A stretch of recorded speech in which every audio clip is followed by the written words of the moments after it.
Okay, well, let's get underway. All right, well, thank you everybody for joining us for our webinar today. We're really excited to get underway. One of the things that I would like to do just before we get underway is to just acknowledge the traditional owners of the land on which we're meeting today, and I acknowledge that there are many lands on which we're meeting today. So in the spirit of reconciliation, Cicada does always want to acknowledge the traditional custodians of country throughout Australia. We acknowledge their connections to land, to sea, to community, and we pay our respect to their elders past, present and emerging. And we extend that respect to all Aboriginal and Torres Strait Islander peoples today. I also want to go one step further, acknowledging that we are in a digital world, and acknowledge any First Nations people that are joining us today, and pay my respects to you. I'm Sally Ann Williams, the CEO of Cicada Innovations. If I haven't met you today, I look forward to meeting you hopefully face-to-face sometime in the future. Cicada Innovations, for those of you who don't know, is Australia's pioneer deep tech incubator. We support startups and scale-ups solving the world's most pressing problems through science and engineering. We're based in Everleigh in Sydney, and our award-winning approach and structure brings together entrepreneurs, researchers, investors and mentors to create a really unique melting pot of business, industry and science.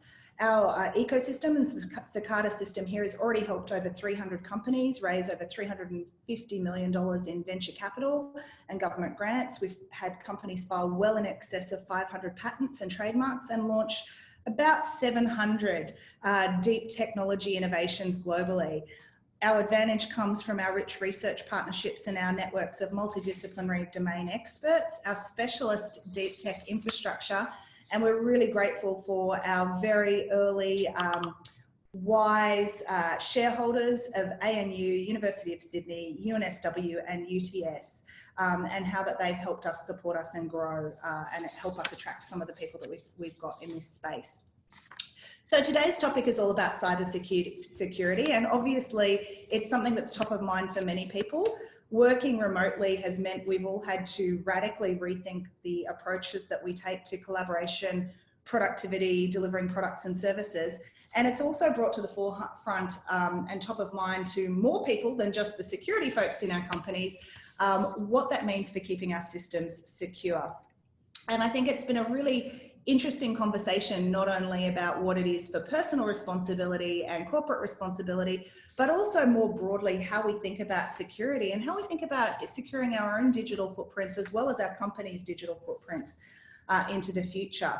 Last week, you would have seen that there's been some challenges that Zoom has been facing, and we're going to talk a little bit about how they're addressing that. But we've also seen, a really big surge in cyber attacks, and it's important to kind of think about what could we do, not just in prevention, but actually thinking about building resilience going forward. So I'm really excited today to welcome Michelle Price, CEO of AustCyber, and Adam Selwood, CTO of Cynch Security, who have really generously decided to join in a conversation that they're both passionate about, but actually just lend us their wisdom and their experience and what they've been experiencing, not just in this period, but in their careers and in their history today. So welcome. Couple of things before we get them to tell you a little bit about who they are, just a little bit of housekeeping if you like. Today, all the questions that we ask will be by the Q&A function. So if you've got a question, just head on down to the bottom of your screen and pop it in the Q&A function there. If you are interested, you can upvote other people's questions. So if there's something that you think, oh yeah, I really want to know the answer to that, please upvote that and we will get to those as soon as we can. And if you ask a question, if you feel like it, you could do it anonymously, but if you're game, I'd love to know your name and the company you're from today as well. That would be really fantastic. If you have any other issues, comments or concerns, pop them into the chat and the Cicada team will be there to help you out along the way. So let's get going. Michelle, CEO of AustCyber. Tell us all about that. AustCyber, it's a growth center. What do you do? What are you responsible for? What options and what do you have out there to help us all manage ourselves securely? Thanks, Elian. Hi, everyone. Great to be with you. And yeah, our job at AustCyber is to take public money. We're a federally funded organisation that also takes a bit of money from states and territories as an independent non-profit to be able to grow Australia's cybersecurity sector. And so our main focus is all about helping companies like Cynch Security, Adam's team, to grow not only the number of companies that Australia has in the cybersecurity industry, but also the quality of those companies. Cybersecurity obviously is a really big area of learning for a lot of organisations, but it's one of those things in our lives that as we move more and more into the digital world, and Australia, of course, is one of the countries in the world that leads on digital uptake. You know, we're early adopters of technology, but also we're also reasonably trusting as an overall community. We'll get into that today. You know, our job really at the end of the day is to make sure that we've got available Australian capability for all individuals within Australia to be able to rely on, so that we can go about our daily jobs, our daily life in that cyber physical world that we are now in with confidence, and that we can trust that our security and privacy is being looked after in those engagements with people, but also with technology online. You know, bots do exist now. So that's part of what our job is to do. And so we do lots and lots of different things, both in Australia and across the world, to help Australian cyber capability take on other capability types. But you know, I guess the key point, Sally-Ann, is that cyber security and cyber resilience has never ever been more important than right now. We've done a lot of work over the past couple of months, really, as the pandemic has unfolded, to help the whole of the economy understand some very straightforward things that we all need to be thinking about as, you know, we've become ensconced in this work from home environment. But how we can actually continue those practices in our everyday lives when we get back to whatever the new normal is. So AustCyber is here for all Australians to make sure that we do have that safety and security in mind. Well, thank you so much for joining us today. I'm listening to what you're talking about. It's huge that the work that you're doing, and really, really important. We're also joined today by Adam, who is the CTO of Cynch Security. And Adam, I know chatting to you yesterday, I got to find out a little bit more about what you do. But could you tell all of our audience watching today how you're working to help Australian businesses and SMEs in particular be cyber secure and safe? Certainly. Thank you, Sally-Ann, and thanks both to yourselves at Cicada and AustCyber for the opportunity to speak today. So yeah, as Sally-Ann mentioned, so I'm from Cynch Security.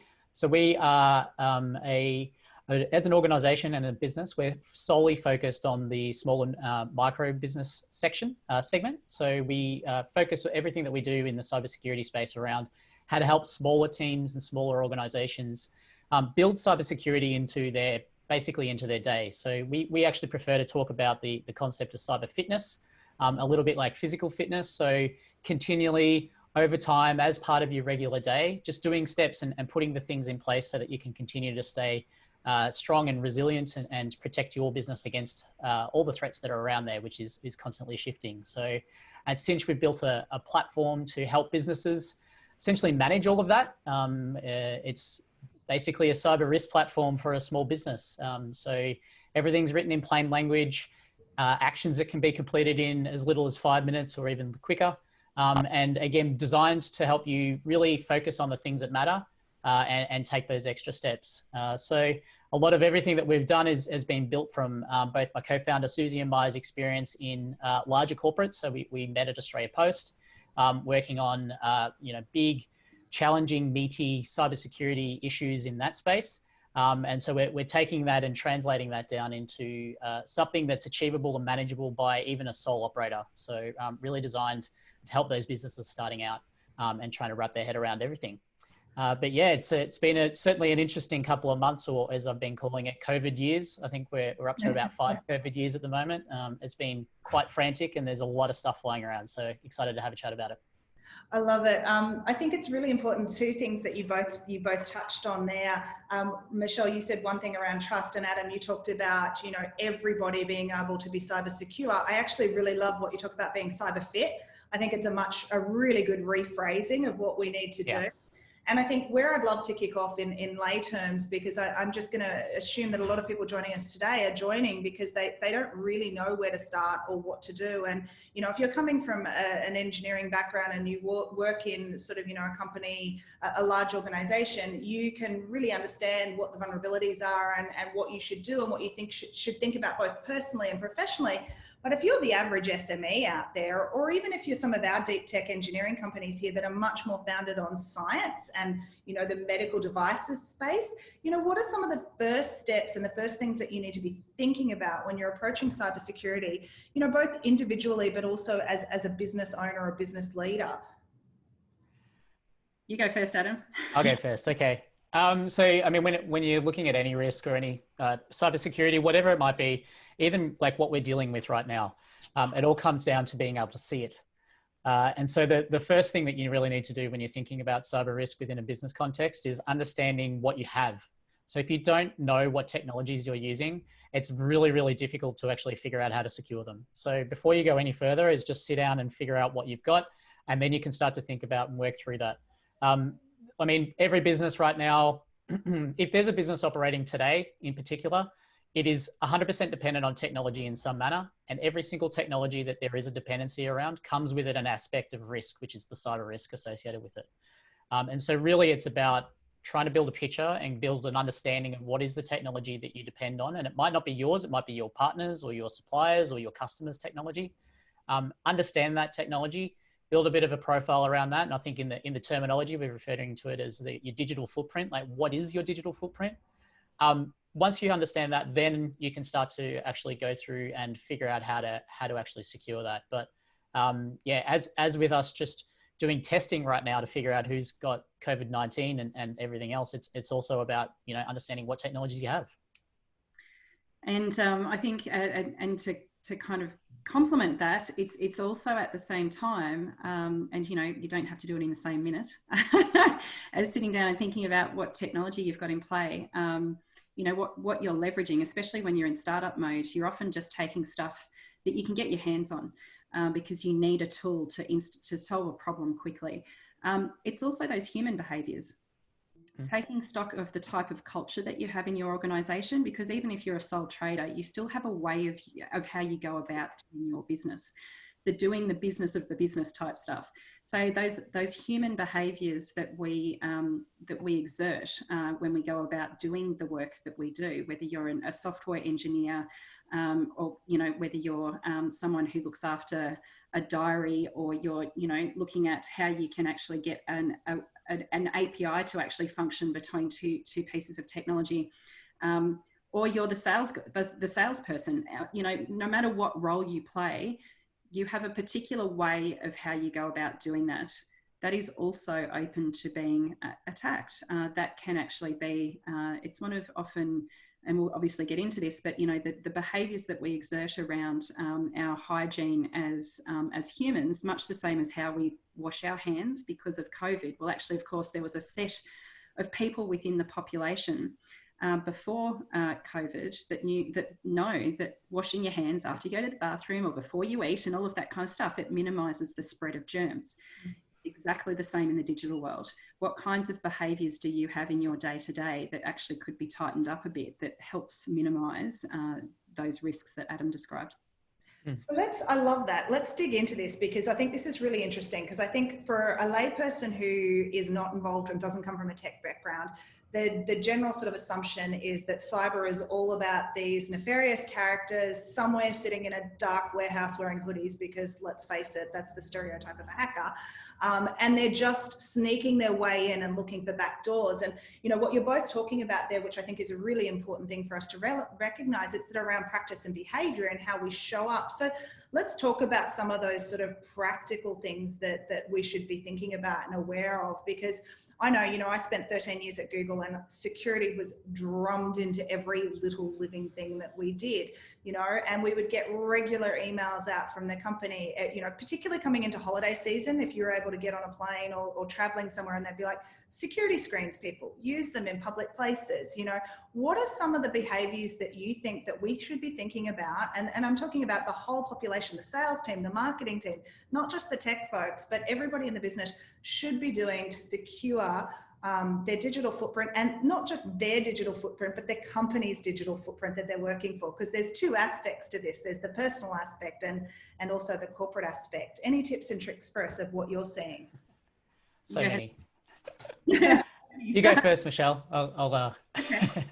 So I guess it doesn't matter what age your company is, and it doesn't matter what size your company is. It doesn't matter if you're a sole trader or you're the largest employer in the country, which by the way happens to be our military, or you are, you know, a startup, or you're a company that's been around for 200 years. It actually does not matter.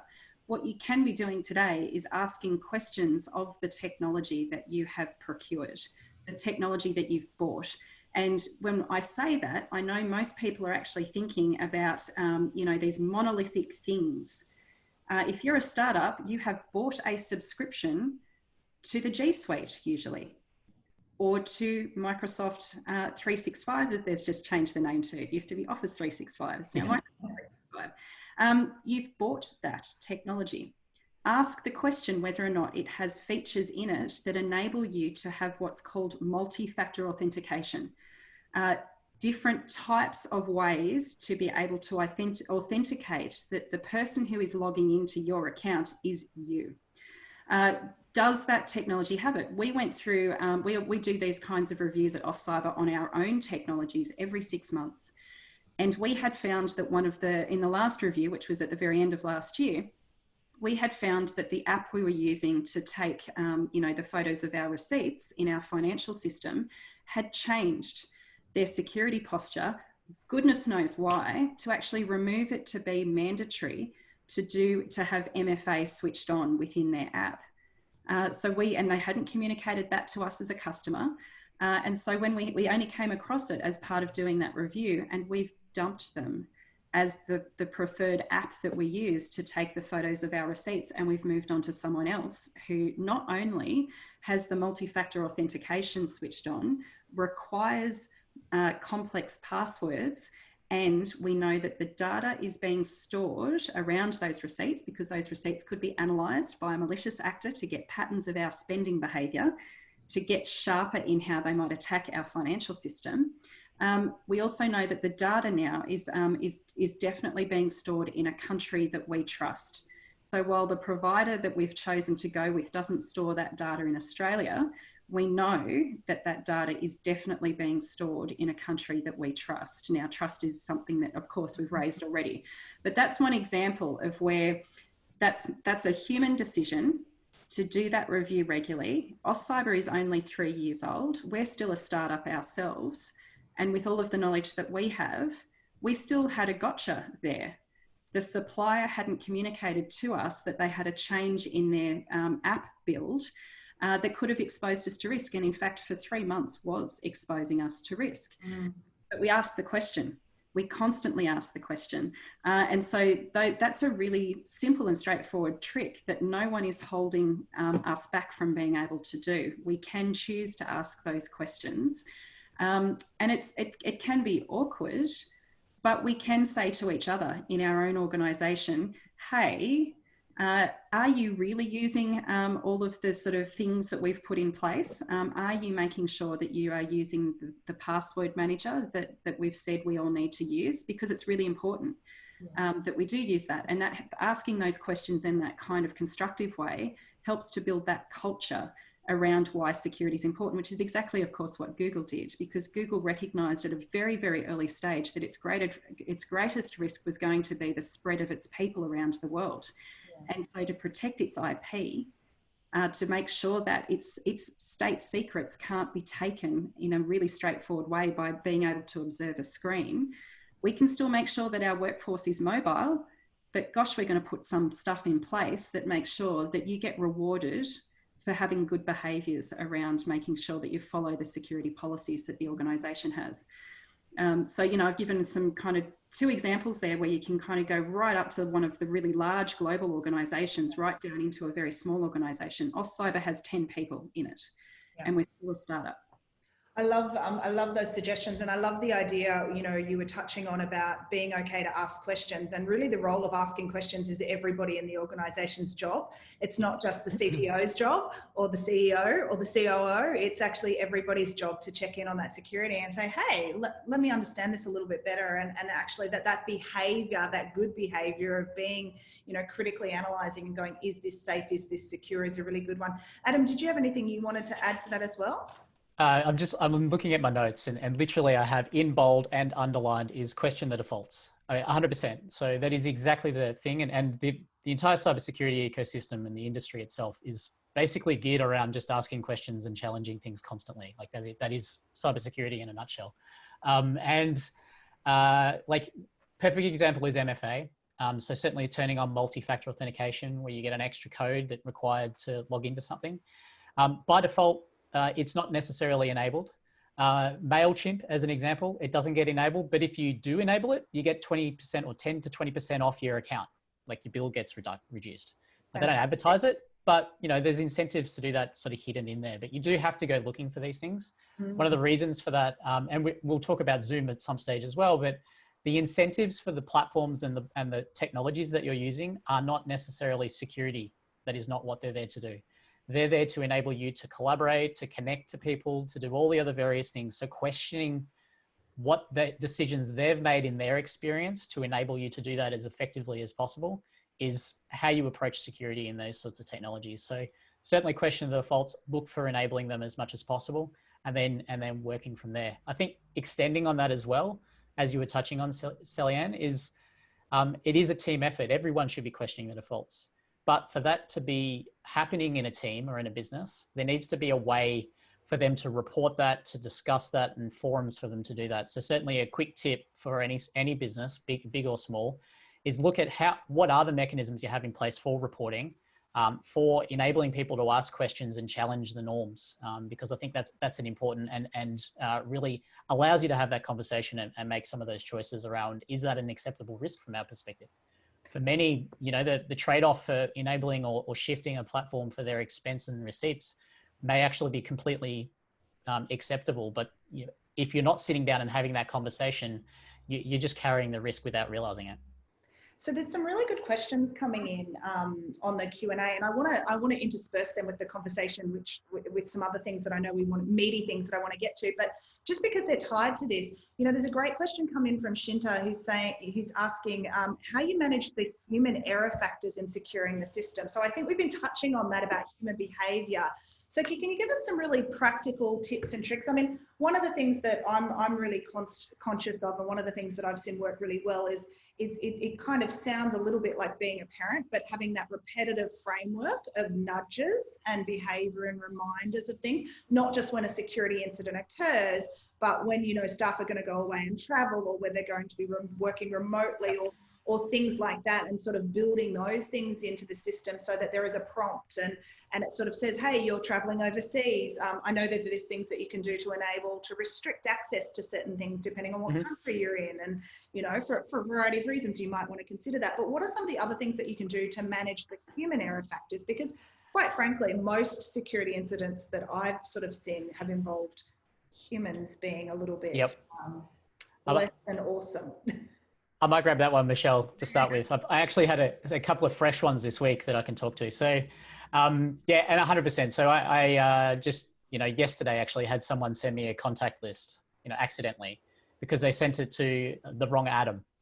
You know, it happens, unfortunately, and it's really, really simple. Again, the technologies are there to enable you to do these things as easy as possible. So they're not going to get in the way unless you make them. And so, I mean, when we talk about how to actually mitigate and reduce the chances of that happening, there's kind of 3 elements. One is the technology. If you can enable features like MFA, or you can prevent people from being able to export, or you can do other things in the technology, putting those controls in place is a really strong, really effective mechanism, but they don't always exist, and they can be really frustrating and painful for people to implement and basically stop your business. The human aspect, as we said, so educating staff, making people aware nudging, bringing it up in conversation, making it a talking point and bringing it up once a week or every now and then, having risk workshops to talk about these things, making it okay, and a general culture around discussing these things, and then sharing information about that's important. But for other things is processes. So you can actually introduce and create processes that will limit the chances of the human error happening. So I now have an automated reply for this. But if someone emails me inappropriate content or attachments and things like that, firstly, it is I've deleted the email, I've deleted the attachment, but also, hey, here's a better way of doing it. Don't send it as an attachment to something. Don't include it in the email. Send it as a link and restrict who can access the link. Send it as a password protected file and make sure that the password is sent separately. These are processes that you can put in place, really simple, actually a lot more effective in a lot of instances, because you can see a live example. If you want to change it afterwards, you can still get to it.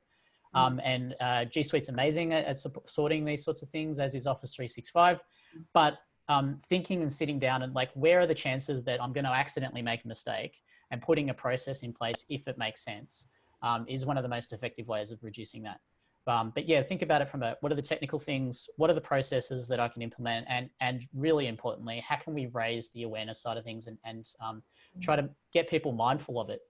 Yeah, absolutely. Before I throw over to you, Michelle, just my top tip and trick for startups is somebody in the company owned being a decision maker on what systems you use.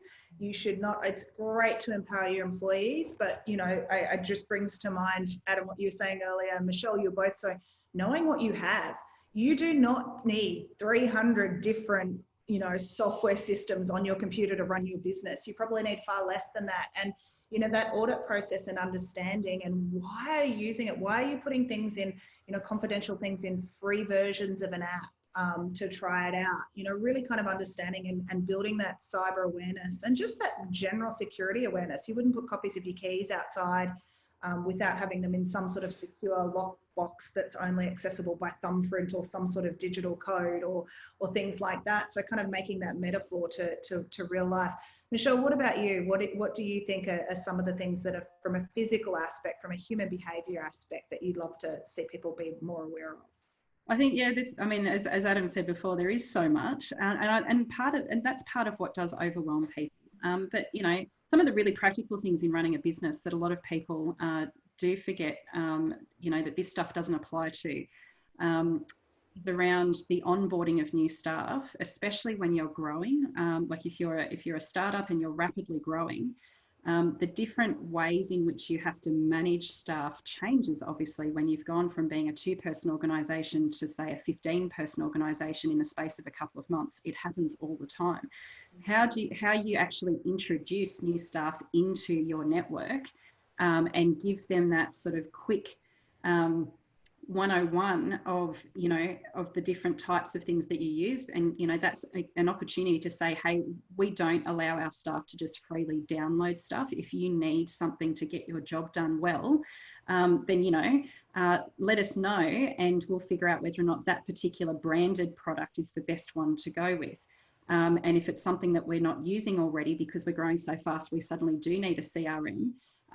Let's do an all-in, and let's all together figure out which features we need of a CRM, and then we can evaluate whether or not the couple that might make the shortlist around that do have the right kinds of security features that we need that still enable us to get our work done.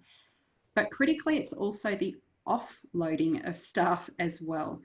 So one of the really, really common forms of attack is when the credentials of a former employee are left sitting on your system, and that former employee's identity has been stolen. And that those credentials, the credentials meaning that the identity of that person is still sitting on your system, that can be leveraged to take your system down. But equally, of course, we've all seen the movies, we've all heard the stories, and of course the most famous one is Edward Snowden. A disgruntled internal employee, it's called insider threat, someone who actually really genuinely does get very, very upset and causes havoc in your system. If your system is too open, if all of those different pieces of technology, if all of those different apps are too open, then as much as we all do love our staff, if somebody one day decides that they're having a moment or they're actually really wanting to cause damage, if it's too open, they can do that. So thinking about how you manage that onboarding and offboarding side of things. And in amongst all of that, as Adam said, having the mechanism to report when, you know, you see something or you want to ask a question. The number one factor in business culture still is that someone will get in trouble. I'm going to get in trouble. I don't know what to do with this. And that's the fight or flight mechanism that is built into every human. You either are going to fight it, or you want to fly, you want to put your head under the carpet or go and hide in the room or whatever it is, you're not going to tell someone. And I want to reassure people that, you know, the companies that get this stuff right is finding the right kind of mechanisms in your culture.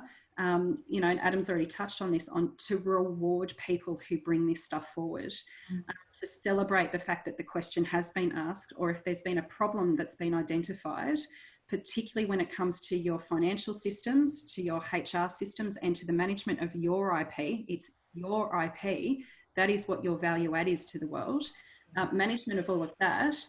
If there's not a safe way for people to not only be able to report it, but also be able to feel that they've done the right thing and get that sort of instant gratification, if you like, and that's what trains our brain to know that that's the right thing to do, then it's a really uphill battle to get that right culture around everything. That's some really straightforward things. And I think technology companies and startups are really, really good at doing that stuff. It's just that we haven't necessarily applied that to the security culture as well.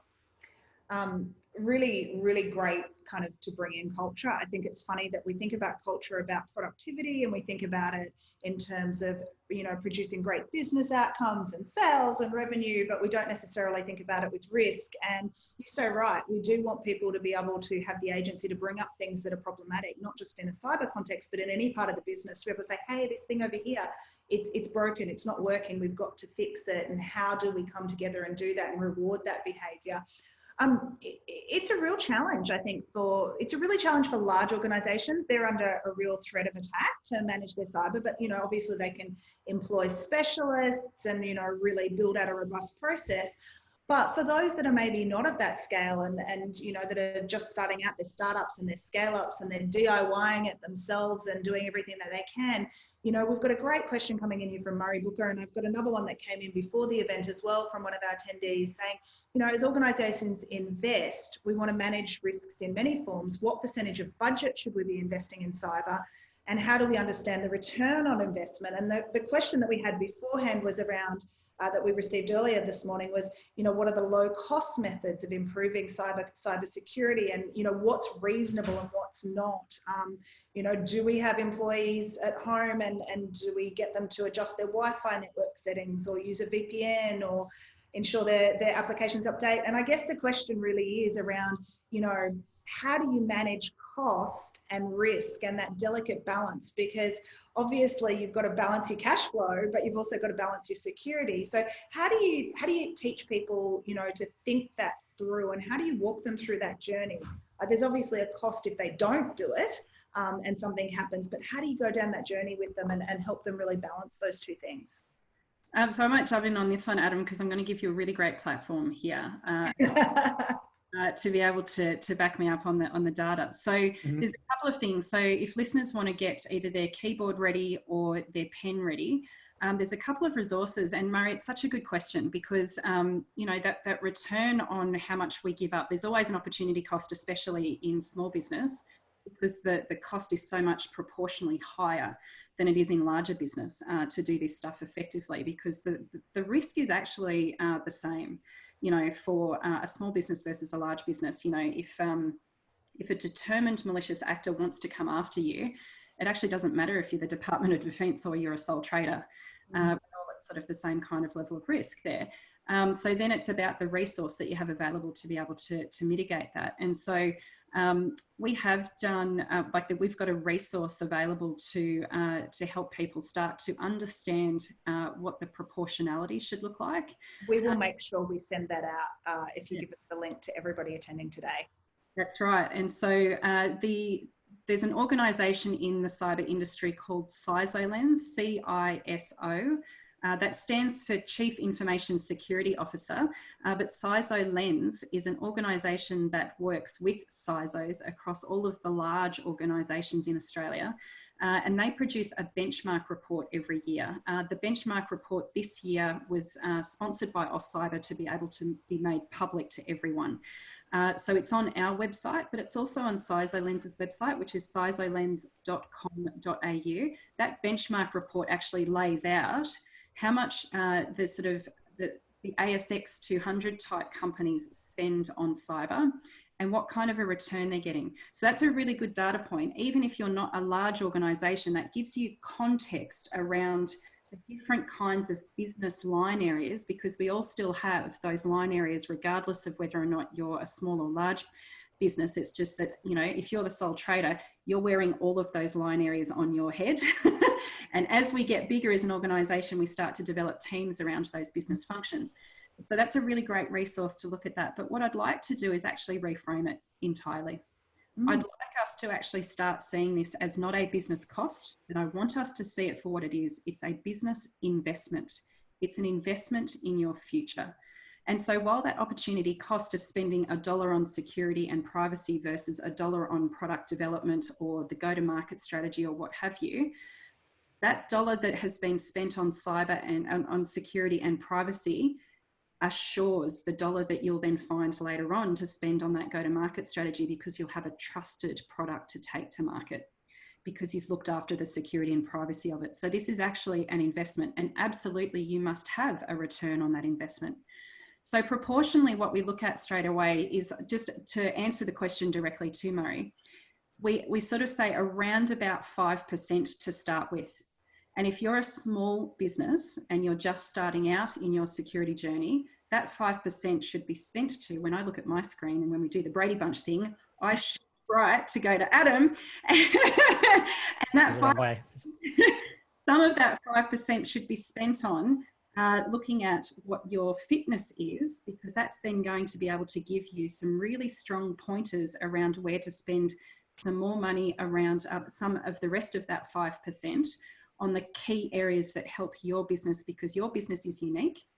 You are the only ones that run that business or work in that business, and that business has a value add to the economy. So your context is really important.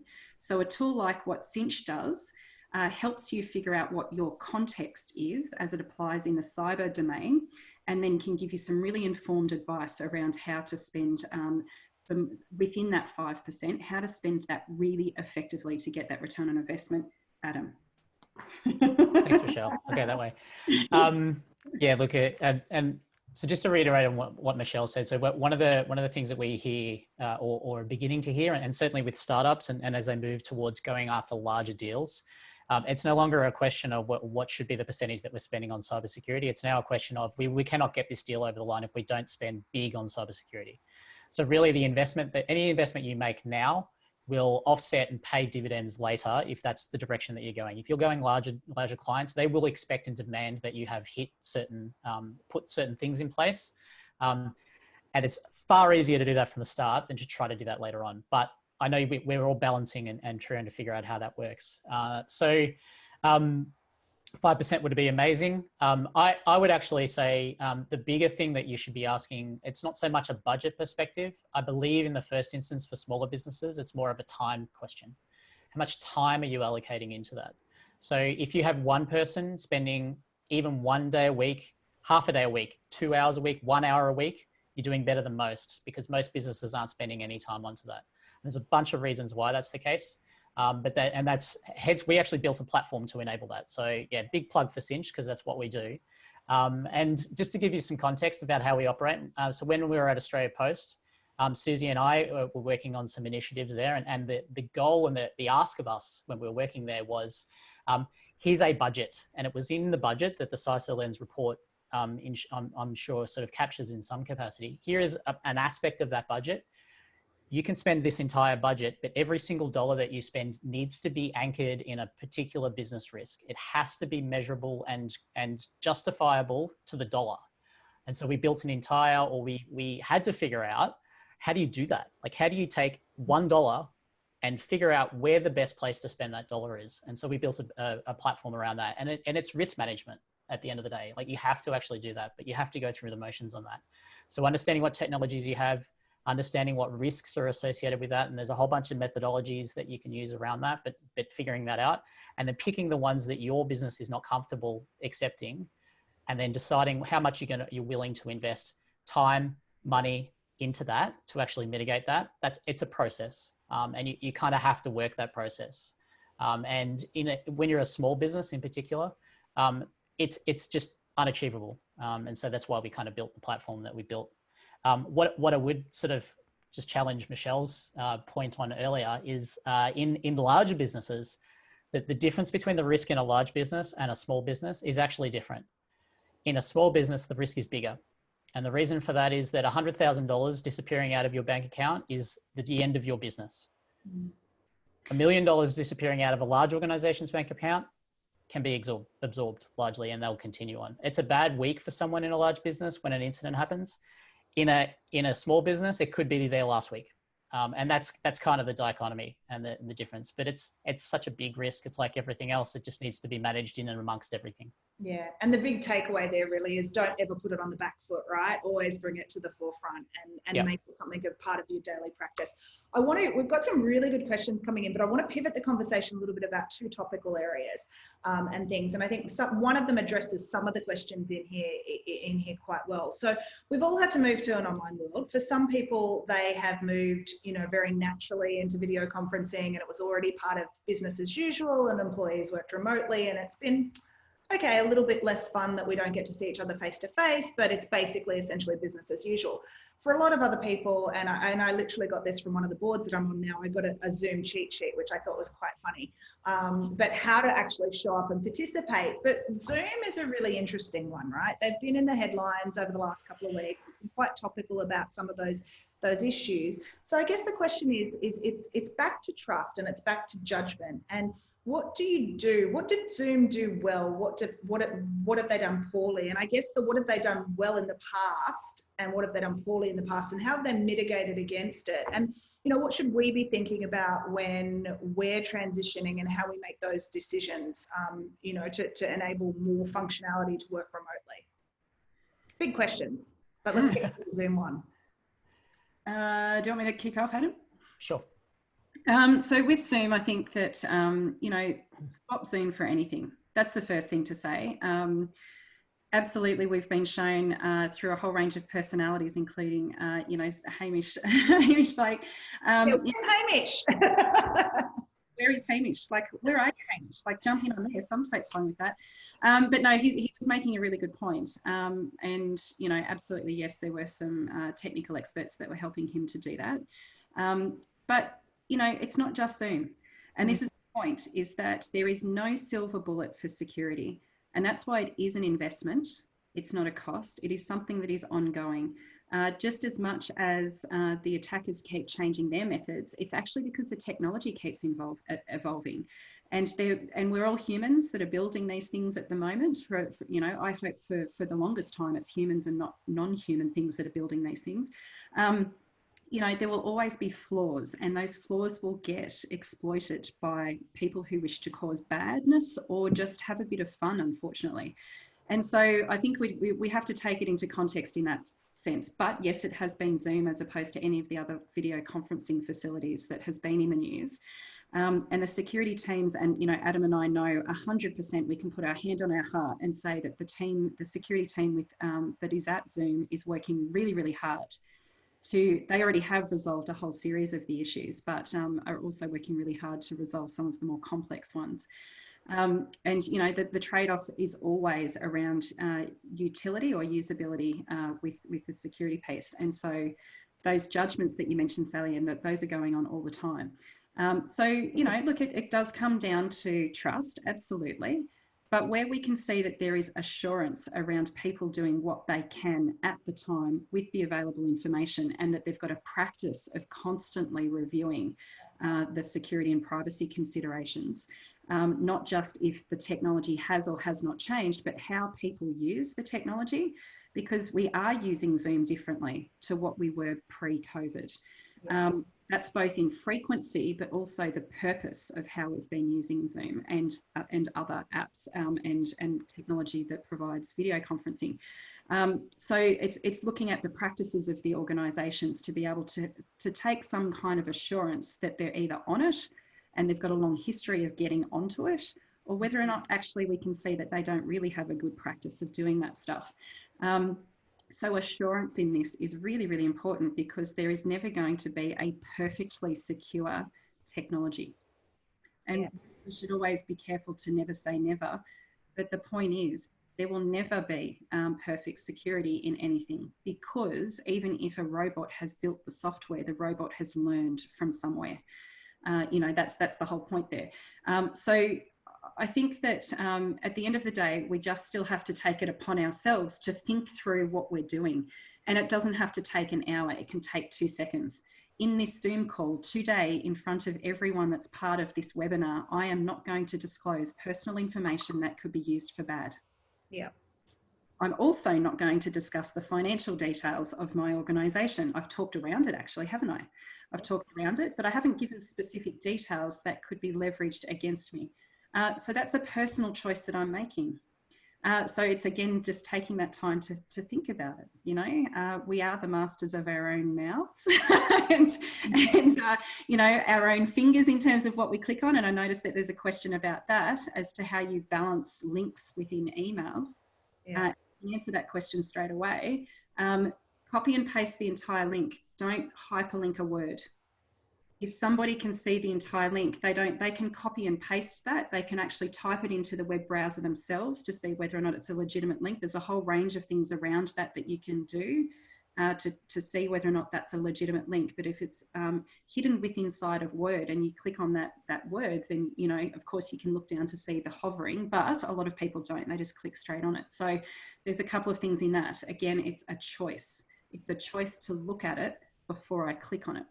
So speaking of choices, I'm going to pivot this though, and Adam, you're welcome to dive into it, but I am going to pivot this because we are all going to be faced with a choice in Australia imminently around the COVID-19 Trace Me app. You knew we were going to go there, and this is really around trust, right? It is really around trust. And, you know, Russell raises the question, you know, would you trust the government to have access to your phone data through the new COVID-19 Trace Me app? Do you trust them not to let anyone else get hold of that data once it's stored on your phone? And you know, what assurances do we have with this app? You know, it's all well and good to say it's going to be for our benefit, but as consumers, how do we really navigate that? And this isn't the first time we've had to navigate this. We've had to navigate this with eHealth. And I've been involved in some really long and lengthy conversations with lots of people about, you know, some of the challenges with that as well, and opting out of your health records or not. So talk us through that. Maybe Adam, I'll throw that to you first, and Michelle. Yeah, sure. Ready. So I mean, this is moving really quickly, and whilst Zoom was flavor of the week 2 weeks ago, 1 week ago, whenever it was, this is really drawing the attention of everyone right now, with good reason as well. I think you're spot on, Selwood, to look back at how things have been handled in the past. I think the eHealth record is a good example of how things have been approached. The census was another example where we all went online, the massive amounts of information collected, the privacy implications around all of those bits and pieces. I think it's important to make sure that you're mindful of that when you're making that decision, but ultimately it's going to come down to a personal decision. So starting out, I'll have it installed. I don't get out much, but if I come in contact with someone, one, I want to know, that everything is being done as possible. And I don't believe that it could be done anywhere near as effectively if we didn't start using these sorts of apps. Fortunately, not everyone has to use it, and it does become a privacy discussion.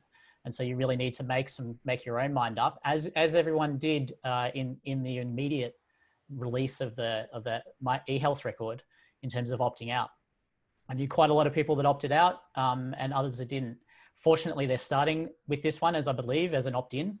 But I would expect that if they don't get the traction and the adoption that they need, that conversation about moving to an opt-out is probably going to come up again, as it did back then. So it's really going to take a lot of us sort of contributing and making sure that sort of information is available for pretty much everyone else to have the option to opt out, and or for those that are vulnerable to not get it exposed to it as well.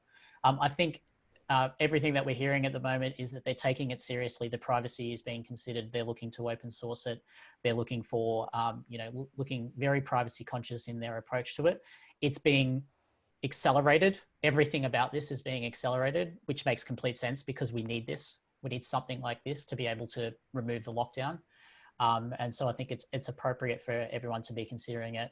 Obviously keep on top of it, look at it, and when it's out there and being encouraged to download, weigh that up. What are the options, and are you comfortable with that? And at the end of the day, as long as it's still a decision that you can make, whether it is opt out eventually, but ultimately whilst it's opt in right now, sit down, weigh that up, and make the call yourself.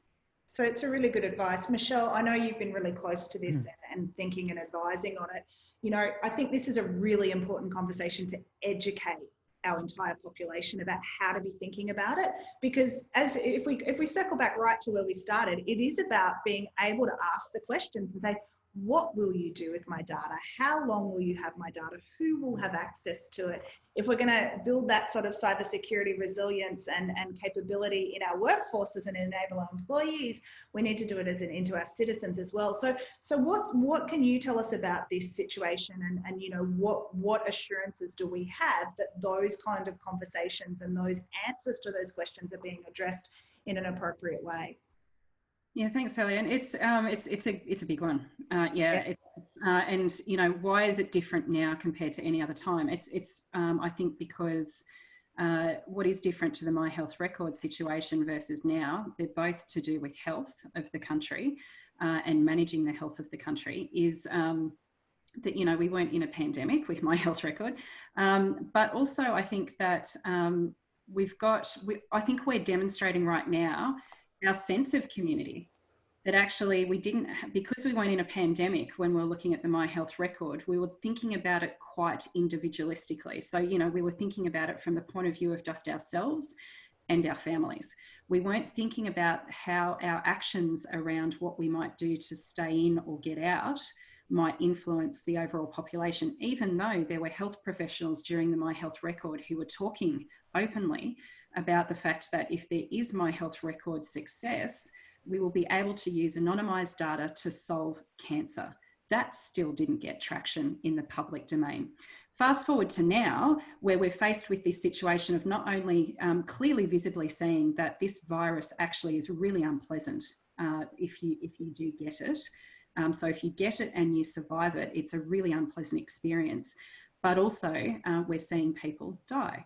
And those people are dying in our community. But on top of that, we've got this situation where most of us are actually really uncomfortable with having continuous work from home circumstances. And if you've got kids, all of them having to work from home at the same time as acting as teachers, which the teachers don't necessarily want either. So there's a whole range of factors in this that is meaning that collectively we're going, hang on a sec. Am I willing to actually do the trade-off of, my privacy and security to be able to help us all get back to whatever the new normal is at the same time as saving lives? Now, let's be clear. We don't have to trade off security and privacy in these circumstances. I say that with my mum voice because it's true. We don't have to trade these things off. What we do have to recognise is that, like I said before, there's never going to be perfect security. So it is about managing risk, and how we manage the risk in these circumstances is down to the build of these things. And so I am very close to this. AustCyber is involved in providing independent security assessment of the app. So we have one of our cyber companies involved in doing that. We've seeded that into the arrangement so that it's all independent. And that's being done not because the security community doesn't trust the Australian Signals Directorate to do its checks and balances on a government-built app. It's actually because we want to provide that additional assurance to the Australian public that on this occasion, where it is different circumstances, we can't look to history to have a reference point around this, that there are additional transparent assurances around how the app has been built, who has built it, whether or not the questions that are needed to be answered around the security and privacy pieces are being answered. And as I said, I was on live radio this morning with Radio National, and I followed, in the segment, I followed the interviewer focusing on a contact tracer out of Queensland. So someone who works for Queensland Health, who actually does, for any infectious disease, contact tracing. It was fascinating. And she said, look, hey, we can appreciate why the Australian community is worried about this stuff, and everyone should be. But this is how I go about doing my job, to actually trace the contact of somebody who has an infectious disease. And she actually said that, you know, upwards of 70% of the time to actually do that contact tracing will be carved off if this was available and taken up by the majority of the community. So the other thing I also said on radio, because it is true, not because I've been asked by government to say this, I want to make this really, really clear. Government's not asked me to say anything in this space. What I am publicly saying though, is that for the first time ever, the government is going to make the privacy impact assessment available. Like, just let that sink for a moment. It's never happened before. Like, it's hard to say never ever, right? It's never happened before. So that's number one. But number two, around the security side of things, so that's the privacy piece, but around the security side of things, there's also been independent review of the code. And as Adam mentioned, some of that code is actually going to be released publicly. And so there'll be open source code available for people to do this. Really unusual in a set of circumstances that involves, you know, personal identifiable information, that the code that's built the app is going to be made available. So there's still some stuff I think outstanding around, you know, the end date on the data and things like that. But again, there's already legislation in place to manage that. So I'm not trying to pass that off. I'm not trying to make it straightforward and simple, but that's where we need to focus our energy now. I think the app stuff, I can put my hand on my heart and say that the app stuff is getting really sorted out. It's the database at the back end that, you know, should you have the diagnosis, and then the tracing needs to be done around who you've been in contact with. It's actually, for everyone on the webinar's awareness, it's actually the data retention legislation that will be applied here. The government has said that it will end date this database. So that data retention legislation will require that to happen, and there will also be independent analysis available to be able to determine if that actually did happen. So yeah, I mean, that's a little bit of a long-winded response there, but I think it's really important, as you say, Sally Ann, to kind of get the facts straight on this and understand what's the same but what's different around it to history. Yeah, and look, I think it's a really good conversation. Ironically, it's a really good that we're having this conversation. It's horrible that we've had to have it around COVID-19 and something that has such a huge impact on human health and well-being, and the economy, and, you know, just such a devastating illness. But I think this comes back to, there's a couple of questions around trust and government, and, you know, they do need to, if they're going to build apps like this and help manage our health and well-being in a way that I think we could all agree we want the outcome, but need to behave in a different way that maybe government has behaved in the past, and recognise that this thing is for this thing only, and you can't load on legislation to other things. Because, you know, the public and the consumer, we have an expectation around the behaviour of our digital giants in the world. And we're now applying that to government. We're like, you want to be a digital giant? Well, hey, these are the expectations we have of you. And we want our data deleted every 30 days, and we want it de-identified, and we want it, you know, we want this security and the reassurances. So we're kind of going through this whole, I guess, translation in terms of culture and behaviour between government and security and cybersecurity, and it's a really interesting place to be. I'm really conscious of time, that we're almost up at our hour, and I know we haven't got to all of the questions. We'll do our best to send out some responses to those if we can, but I think what I'd love to do is ask you both one final question. If there is one thing and one thing only that you could do to make yourself more cyber secure or cyber fit, what would it be? And you can't have the same answer. So whoever gets in first gets to go. Maybe I go first then, Adam, because then you can, you know, give the answer. I'll give you my throwaway one, which is sign up for Cynch. That's a given, right? Sign up for Cynch. We have a free membership. Go do it now. we'll work that out from there. So that one's the given. That answers a couple of questions, by the way. If people go where to start, sign up for the free version of Cynch and that's it. Start from there. Yeah, so I think that, you know, the most straightforward, simple thing that you'll hear from most of us security nerds and geeky people, password manager. Just get a password manager. Right now, so much of our technology is based around a password being one of those forms of, one of those factors of authentication that you are you. Complex passwords really matter, and unique complex passwords across all of your digital instances really matter. Until such time as we are allowing ourselves to get rid of the password, we're stuck with this. A piece of software that manages all of those complex passwords but actually generates them for you as well. It's just one of the most simple, straightforward things that everyone can do. All of the good password managers provide a free version. The enterprise versions that allow you to manage that for your organization are very inexpensive.